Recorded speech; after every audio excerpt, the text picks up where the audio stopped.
حمد و صلات کے بعد تمام سامعین و حاضرین السلام علیکم ورحمۃ اللہ وبرکاتہ۔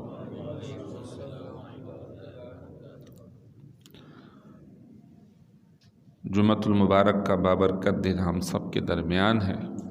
اور آج ہم جمعۃ المبارک کی نماز پڑھنے کے لیے حاضر ہیں۔ اللہ تبارک و تعالی اسی طرح تحیات ساری نمازیں بجماعت پڑھنے کی توفیق عطا فرمائے۔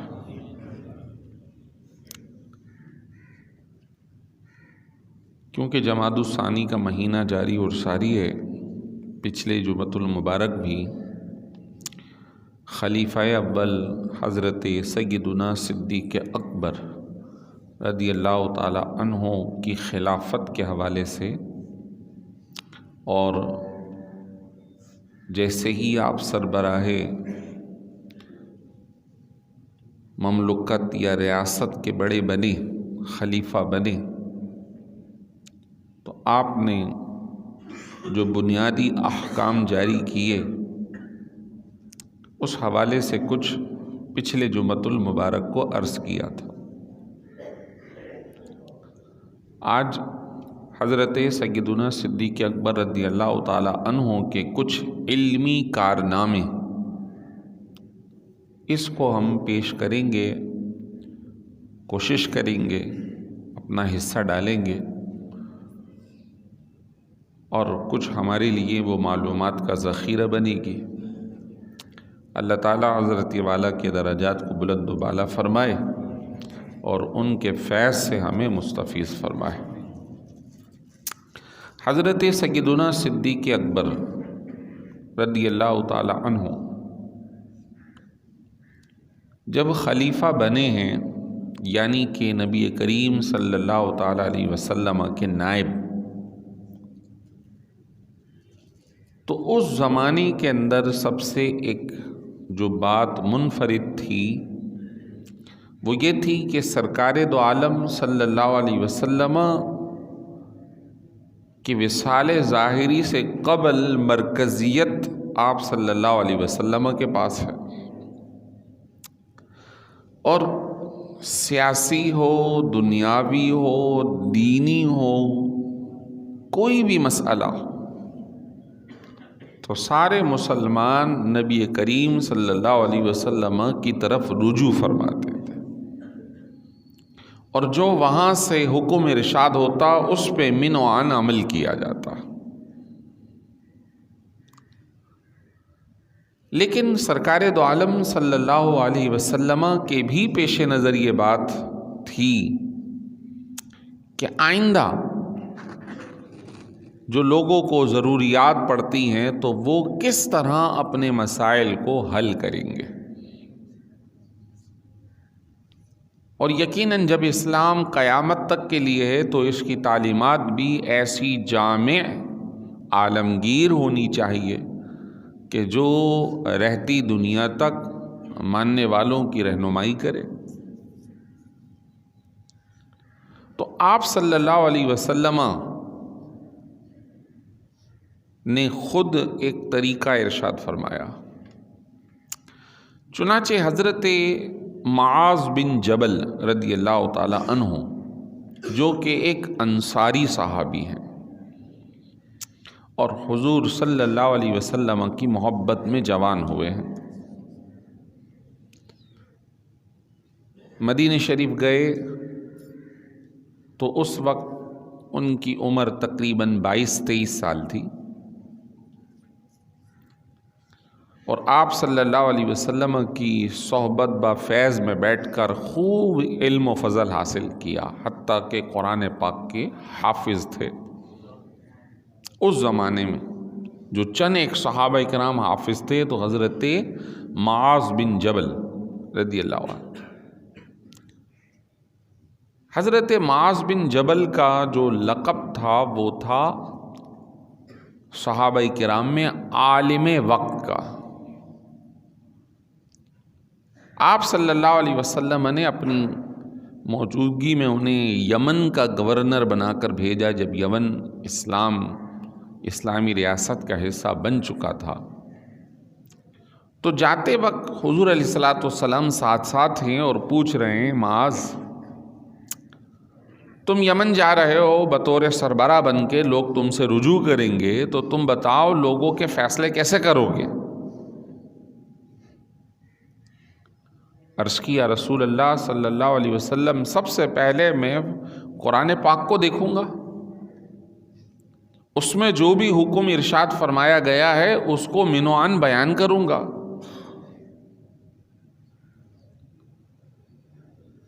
آپ صلی اللہ علیہ وسلم نے پوچھا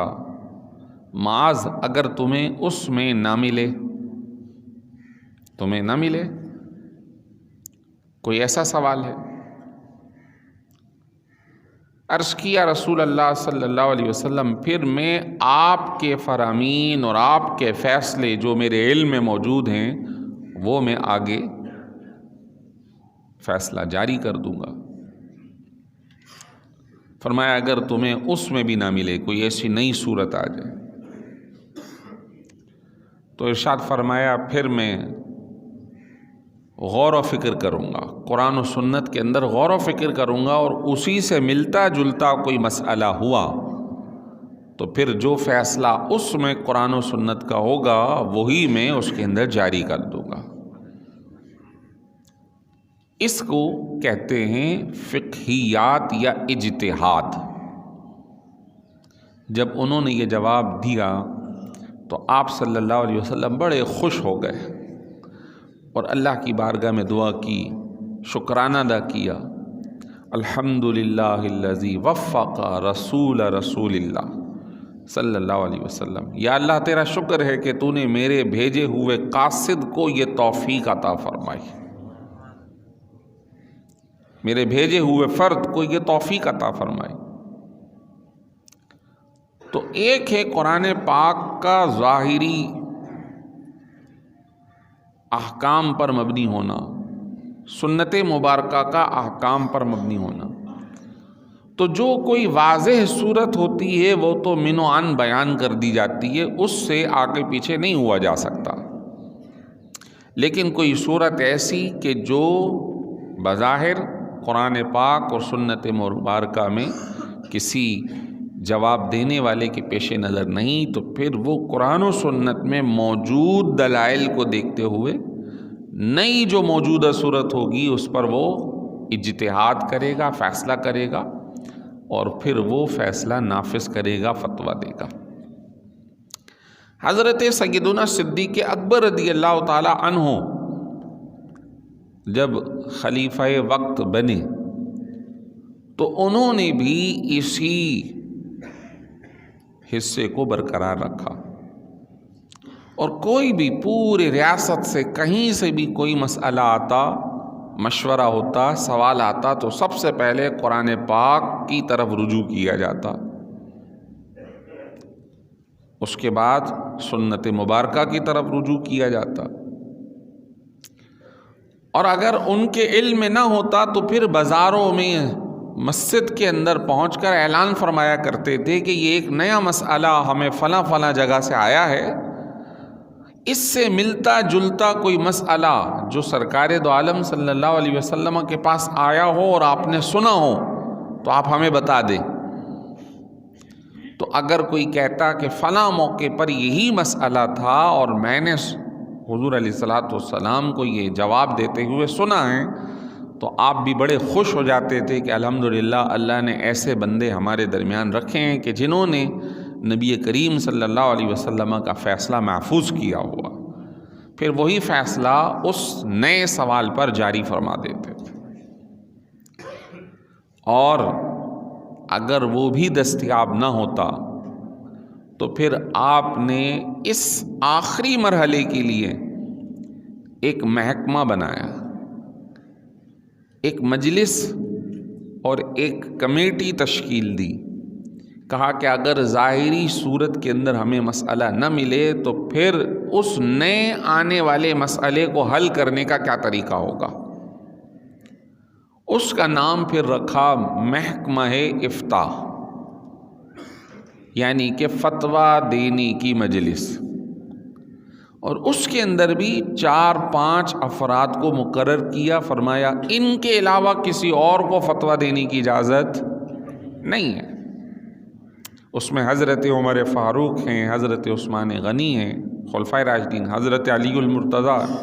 رضی اللہ عنہ، حضرت عبد الرحمن بن عوف، تو یہ کچھ جلیل القدر صحابہ تھے۔ فرمایا جو بھی مسئلہ آئے گا تو کسی اور کو جواب دینے کی اجازت نہیں ہے، وہ یہ محکمہ فرائض انجام دے گا۔ بات یہاں یہ بھی سمجھ میں آتی ہے کہ انہوں نے یہ بات پہلے مرحلے پر سمجھ لی اور ہمیں تعلیم دے دی کہ دینی مسائل ہر بندے کے بس کی نہیں ہے کہ وہ اس میں اپنی زبان کھولے، ہر بندے کو یہ اجازت نہیں ہے۔ آج ہو یہ رہا ہے کہ لوگ اس چیز کا لحاظ نہیں کرتے کہ جس سے میں سوال پوچھ رہا ہوں وہ سوال کا جواب دینے کا اہل بھی ہے یا نہیں ہے۔ غیر اہل لوگوں سے ہم مشورہ یا دینی مسئلہ معلوم کر رہے ہیں، خصوصاً دیکھیے دنیاوی تو نقصان دنیا کا ہوگا، لیکن اخروی سوالات یا اخروی یا دینی جو مسائل ہیں اس سے ہمارے دین کا نقصان ہے۔ لہذا کسی اہل اور سمجھدار آدمی یا دارالافتاء سے ہی رابطہ کیا جائے۔ اب کل پرسوں کی ہی بات ہے کہ ایک صاحب کا فون آیا مسئلہ معلوم کرنے کے لیے، اور سمجھنے کی ضرورت ہے کہ مسئلہ یہ تھا کہ ان کی بیٹی کو شوہر سے ناراضگی ہوئی اور انہوں نے اس ناراضگی میں اپنے داماد سے طلاق کا مطالبہ کیا، اور باہمی رضامندی سے شوہر نے لڑکی کو طلاق دے دی، 3 دے دی۔ اب دوبارہ لڑکی کا خیال ہوا کہ بھئی میں دوبارہ اسی شوہر سے اپنے رشتے کو بحال کروں، تو اب سوال یوں پوچھا گیا کہ جب شوہر نے طلاق دی تھی تو خاتون حاملہ تھی، تو دوران حمل تو طلاق نہیں ہوتی۔ میں نے کہا یہ مسئلہ آپ کو کس نے بتایا؟ کہا یہ تو بڑا مشہور ہے۔ تو پیچھے سے ان کی بیٹی جو ہے وہ لقمہ دے رہی ہیں ایسے ایسے، تو والد نے کہا بھائی آپ خود بات کر لو مفتی صاحب سے۔ میں نے بات کی، ہاں بھائی کیا مسئلہ ہے؟ تو کہا میں نے سورہ نساء میں پڑھا ہے کہ ایسے تو طلاق نہیں ہوتی۔ میں نے کہا اچھا آپ نے پڑھا ہے تو یہ موبائل میرا آن ہے، اس پہ ذرا وہ پکچر تو بھیج دیں کہ کہاں سے قرآن میں پڑھا آپ نے۔ ایسا کہیں قرآن پاک کے اندر موجود نہیں ہے کہ اگر کوئی خاتون حاملہ ہو اور اس کو طلاق دی جائے تو وہ نہیں ہوگی۔ الفاظ ادا ہوں گے، وہ نافذ العمل ہوں گے۔ اب کسی نے بھی ان افراد کو جو کہ ایک واقعے میں مبتلا ہو گئے، غلط گائیڈ کیا یا انہوں نے غلط کہیں انٹرنیٹ وغیرہ پہ پڑھ لیا، تو یہ جو موبائل پہ معلومات فراہم ہو رہی ہے یہ ضروری نہیں کہ 100% صحیح ہو۔ یہ جو وکیپیڈیا یا اس طرح کی معلومات آپ کے سامنے فوراً سرچ پہ ظاہر کر دیتا ہے، اس کی کوئی چیک اینڈ بیلنس تھوڑی ہے کہ کوئی مضبوط اور صحیح بات اس کے اندر موجود ہو، جو چاہے اس میں ایڈیٹنگ کر سکتا ہے۔ تو یہ کیسے پاسبل ہے کہ آپ اپنے دینی مسئلے کو کسی اننون بندے سے معلوم کر رہے ہیں جس کے بارے میں نہیں معلوم کہ وہ اہل ہے یا نہیں، اور پھر یہ ایک آلہ یا آپ کو کیسے صحیح اور غلط کا فیصلہ بتا سکتا؟ انہیں ایسا نہیں ہو سکتا۔ تو سیدنا ابو بکر صدیق رضی اللہ تعالیٰ عنہ نے خلیفہ وقت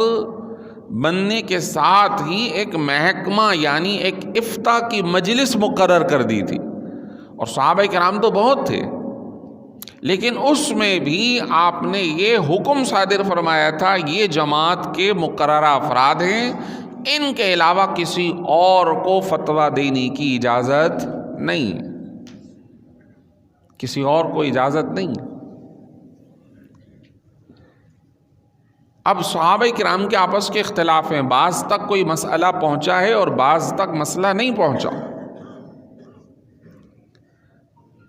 ایک دوسرے علاقے میں ایک بڑے صحابی جن کا نام حضرت ابو موسیٰ اشعری ہے رضی اللہ عنہ، وہاں پہ ایک مسئلہ آیا، کس چیز کا؟ رضاعت کا، کہ اگر بچے کی عمر جو رضاعت کی ہے وہ ہے قرآن و سنت کے مطابق 2.5 سال کے اندر اندر، اگر اس سے عمر زائد ہو جاتی ہے اور وہ کسی خاتون کے یہاں دودھ پی لیتا ہے تو وہ خاتون اس کی ماں بنے گی یا نہیں بنے گی؟ تو حضرت ابو موسیٰ اشعری کے پاس یہ مسئلہ آیا کہ ایسا ایسا مسئلہ ہے اور وہ بڑا فرد ہے اور اس نے ایسا کر لیا تو کیا وہ اس کی ماں بن گئی؟ تو کہا بالکل بن گئی۔ اب یہ مسئلہ ایک مفتی صاحب سے پوچھا اور انہوں نے کہا جی وہ ماں ہو گئی، ان کے درمیان ماں اور بیٹے کا رشتہ جڑ گیا۔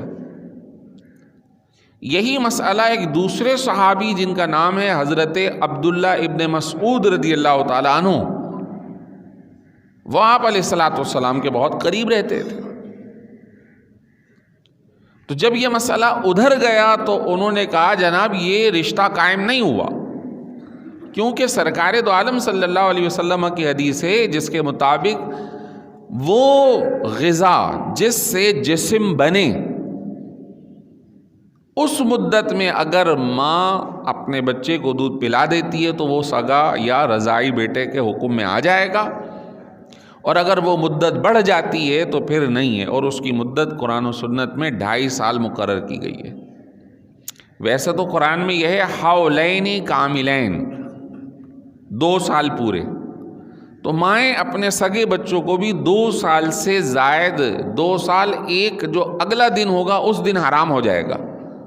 صرف 2 سال کی مدت تک ہی اپنے بچوں کو دودھ پلا سکتی۔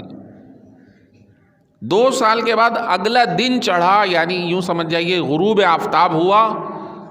تو اگلے دن سے اس بچے کے لیے اپنی والدہ سگی والدہ کا دودھ پینا بھی حرام ہوگا، صرف 2 سال کی۔ لیکن اگر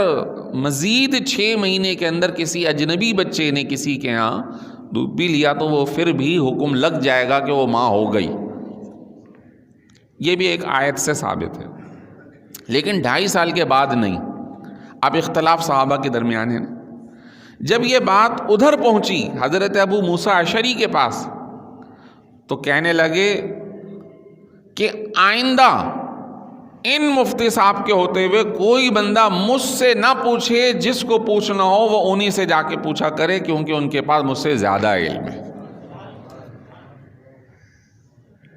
انہی کے پاس جایا کرے۔ بتانا مقصود یہ ہے کہ